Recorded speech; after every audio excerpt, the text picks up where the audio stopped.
If we take our images inserted file, you'll find that there are a number of worksheets with images, smart art objects, shapes and screenshots already inserted for us to look at and explore formatting each of these objects.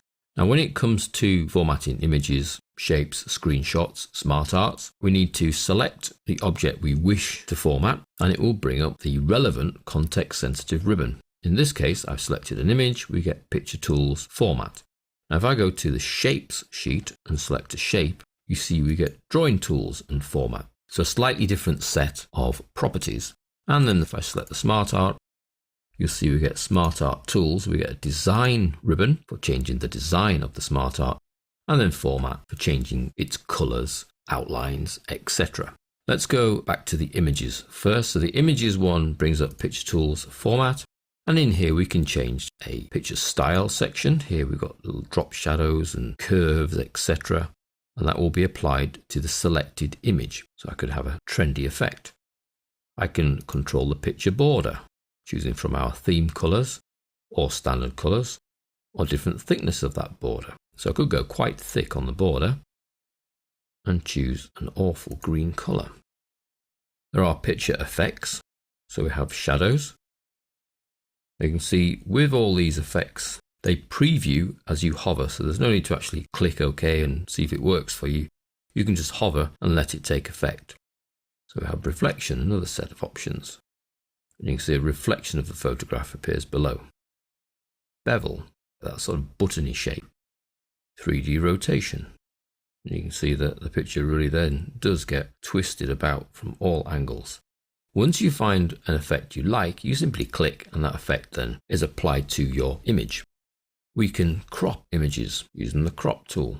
So you choose crop and then you can actually pull the edges of the image in. You can see this girl will now be missed off.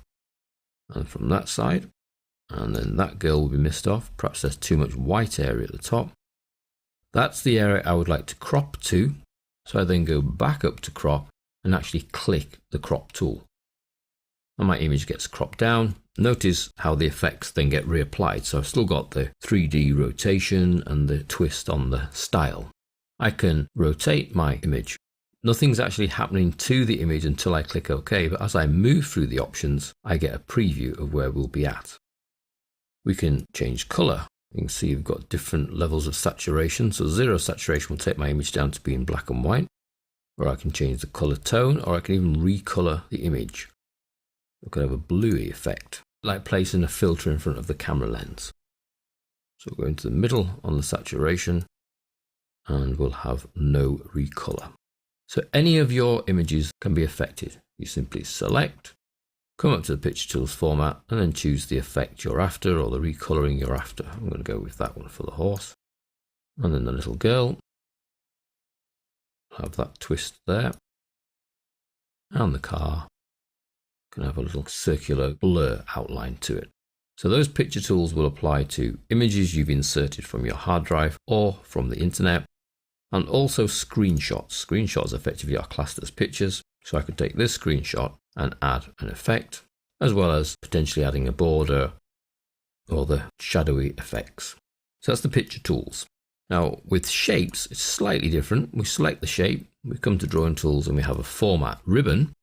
But this will allow us to change the shape fill, so the color. I've got a yellow one there.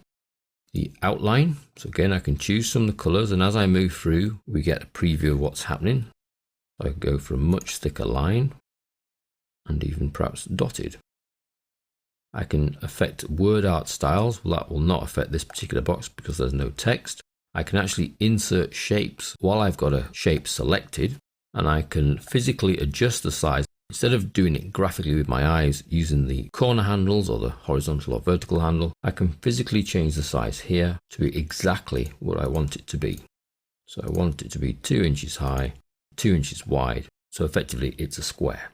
Now the Smart Art graphics also have their own ribbon. They have a double ribbon. So you select the Smart Art graphic, Smart Art Tools ribbon, and it has a design sub ribbon for changing the layout, which we've explored earlier, and then a format ribbon for changing the colors. So for example, here where we have apple as orange, that's driven by the choice of design here.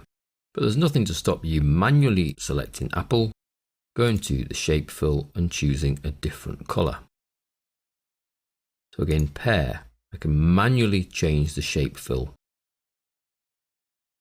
Strawberries aren't green, they're red, so strawberries, shape fill, will have a bright red.